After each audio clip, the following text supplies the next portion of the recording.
Hello everyone, welcome to the Ichimoku daily analysis for gold for Friday, June the 26th. With this market again, another change of character. We saw a change of character in the equities market, and today quite a change of character for gold today. If we look at the first time frame uptrend that the market was in, we had green bodies, and that's what you want to see when the market is trending up. But all of a sudden we have virtually no body. This is a spinning top type candle. It's a special type. It's called a doji, and that's where the open and the close are either at the same level or roughly at the same level. And it's a candle that denotes a lot of indecision in the market, and we can see it's because the shadows or the wicks on either end are quite long. And it means that neither side has made net gain. It means that neither the bulls nor the bears are in control of the market. Now, looking at our previous candles, on each of these we had some sort of net gain from the bulls each day, and the net gain that we're making each day is evidenced by the size of the body increasing. It was getting larger and larger each day, and all of a sudden now we had the market tried to trade up through this resistance here, and we identified that as an area of resistance where there's been previous selling coming in, and it couldn't close up there, and as the market traded up through there, it sold off again. So quite a strong area of resistance is developing here. It's been tested now on 3 occasions, and it's been sold off. Now, we also mentioned that the Kijun-sen and the Tenkan-sen act as an attractor of price action, especially when the Kijun-sen has turned flat, and that's exactly what's happened here.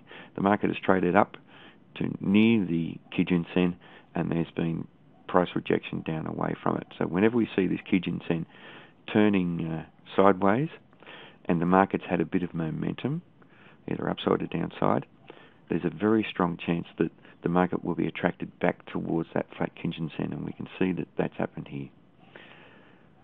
Now, the first time frame uptrend is still intact. There was some doubt yesterday as to whether the first time frame uptrend would continue, and it has.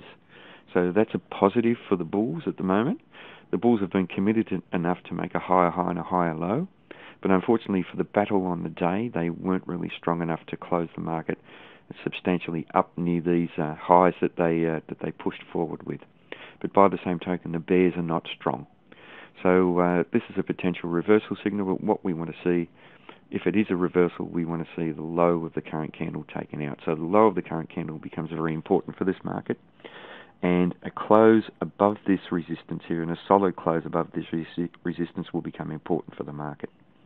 Now, interestingly, if we look at the Tenkan-sen, it's turned up, and that's reflecting this small first time frame uptrend that we've got here, and the market has built a little bit of momentum to the upside here. So it wouldn't surprise if the uptrend does continue and we find resistance around this line again, around the Kijun-sen.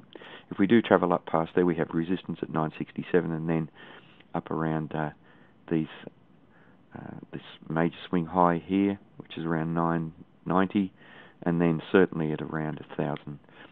But the market will need to do a lot of work to trade up through all of these levels here.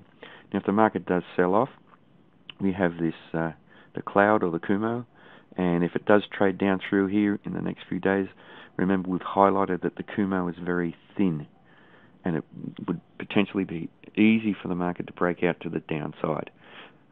If we're long, we like to see the market trading up above the cloud, which is what it's doing. If we're short, we like to see the market trading down below the cloud. So below the cloud, the market has a negative bias. Above the cloud, the market has a positive bias. Now, the higher time frame trend is down. We can see we have a series of lower peaks and lower troughs. We've taken out that peak, but we don't have a higher trough. So we have a higher peak but no higher trough. So we need to make a higher peak and then another higher trough before we can call the second time frame trend as being up. So there is potential there. We're still a fair way off from anything like that, though.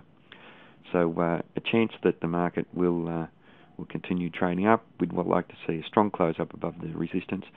Chance that the low of the current candle will be taken down and will trade down to the Kumo and hopefully find support down there.